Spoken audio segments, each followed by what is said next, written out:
미국의 정부 전체로서는 미국이 한국 정치에 개입한다는 것으로 오해될 소지가 없게 하려고 노력을 할 겁니다. 왜냐하면 그렇게 되면 자기 나라 정치에 외국이 개입하는 거에 대해서 기분 좋아할 사람이 없지 않습니까? 그럼요.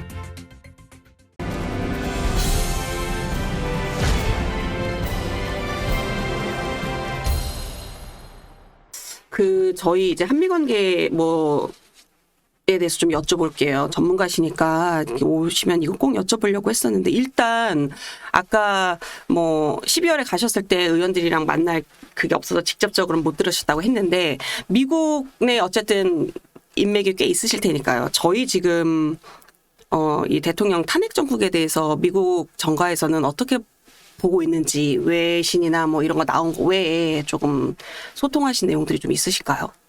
제가 이제 요번에 미국 분들하고 계속 만나고 있는데 네. 제 방에 찾아오시는 분들도 많고 그래서 기본적으로 첫 번째는 이제 우리 민주주의 네. 회복력에 대한 어떤 신뢰나 믿음이 있으시더라고요. 그래서 그게 이제 첫 번째였던 것 같고 두 번째는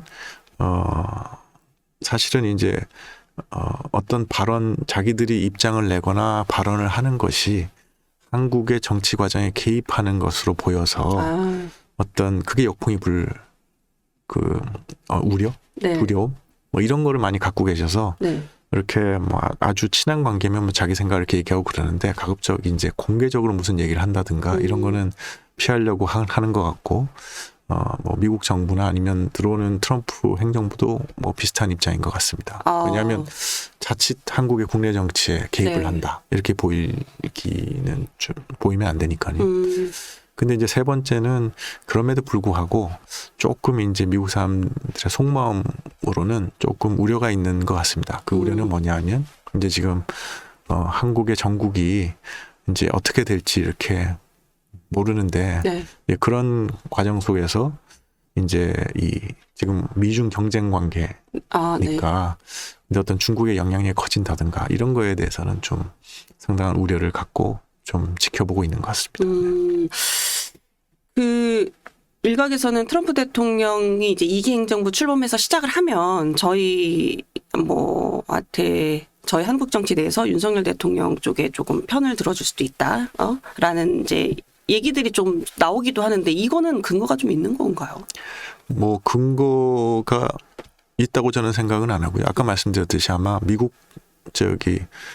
정부 입장에서는 이것이 한국의 국내 정치에 개입하는 것으로 비춰질 것은 피하려고 할 겁니다. 당연히. 이 정부가 출범이 돼도 거기에 대해서는 그렇습니다. 유지할 것이다. 예. 존중하는 차원에서.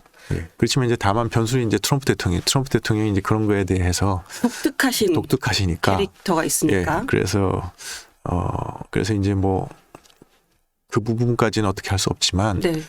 그렇게 하더라도 네. 아마 이제 미국의 정부 전체로서는 이제 그런 것이 어떤 이 미국이 한국 정치에 개입한다는 것으로 오해될 소지가 없게 하려고 노력을 할 겁니다. 왜냐하면 그렇게 되면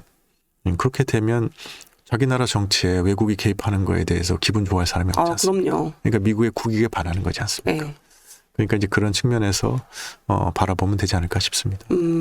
저희가 이제 외교 전문가셔서 의원님한테 어쨌든 트럼프 2기 출범 관련해서 이제 질문을 계속 드렸는데 끝으로 저 이제 군의 현안에 관련해서도 짧게만 좀 여쭤보고 마무리를 좀 하려고 하는데 일단 이 비상계엄 관련해서 여야가 지금 굉장히 충돌을 많이 하고 있어요. 여러 이슈로. 근데 특히나 이제 여당은 야당 주도 이제 특검법에 포함된 외환죄 이거 부당하다 이렇게 강조를 하고 있는데 일단 여기에 대해서 어떻게 생각하시는지만 짧게 말씀을 좀 주시겠어요? 그러니까 이게 외환죄가 네. 국가 안보를 흔들 수 있는 사안이기 때문에 네. 저는 절대 들어가면 안 된다고 생각합니다. 그러니까 쉽게 말해서 네. 지금 외환죄에 들어가 있는 게 무슨 확성기 방송부터 시작해서 북한이 작년에 우리에게 어마어마한 도발을 하지 않았습니까? 그 도발에 대한 대응입니다. 우리 정부가 취했던 대응 조치를 다 이제 외환 유치죄에 해당하는 거 아니냐 조사를 하겠다는 거거든요. 그렇죠. 이렇게 되면 어떤 현상이 벌어지냐면 지금 북한이 도발했을 때 우리가 단호하게 대응해라. 앞에 현장에 군인들한테 다 그렇게 지시해놓고 있지 않습니까? 네. 그런데 그러면 이제 이걸 외환죄를 넣어서 조사하면 하게 되면 이제 다음 정부부터 어떤 일이 벌어지냐면 통해 도발하는데 우리 현장의 지휘관들이 고민해야 됩니다.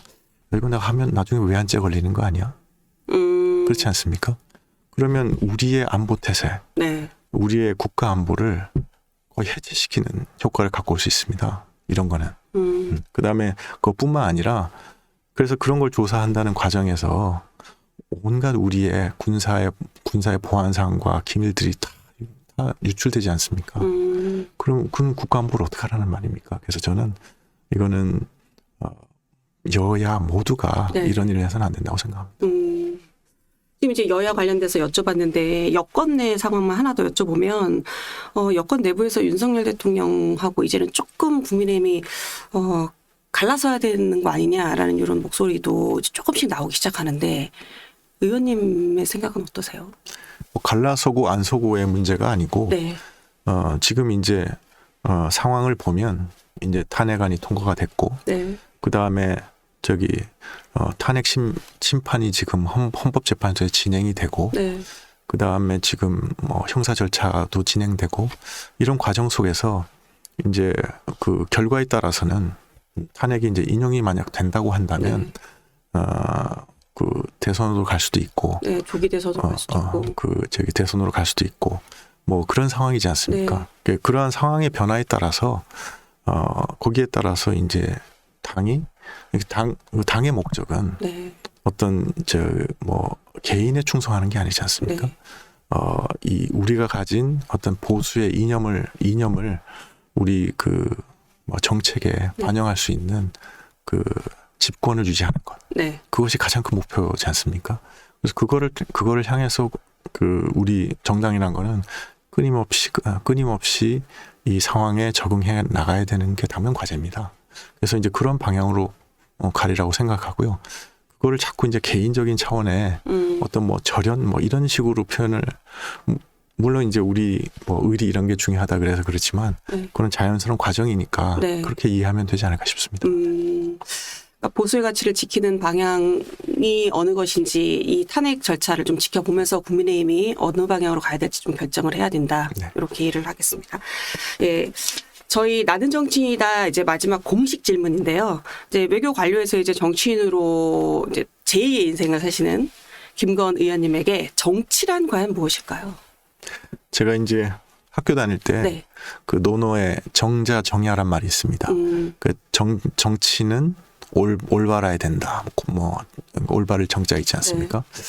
그게 제가 무슨 말인지 제가 정치학을 전공했지 않습니까? 근데 이게 무슨 뜻이지?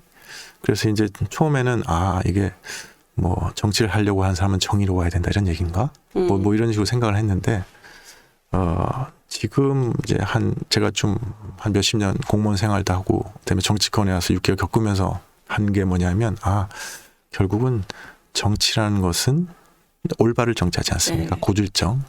정치라는 것은 우리 국민들이 올바른 선택을 하게 만드는 거다. 올바른 선택하는 거다. 그렇게 제가 지금은 해석을 하고 있거든요. 그래서 저한테 정치란 건 뭐냐면 우리 국민이 우리나라가 올바른 선택, 올바른 결정을 하도록 하는 것. 그게 정치 요차로 생각하고 거기에 제가 뭐 조금이나마 보탬이 될 수 있다 그러면 저희 뭐 하여튼 미력이나마 최선을 다해야 되지 않을까 그런 생각하고 있습니다. 네.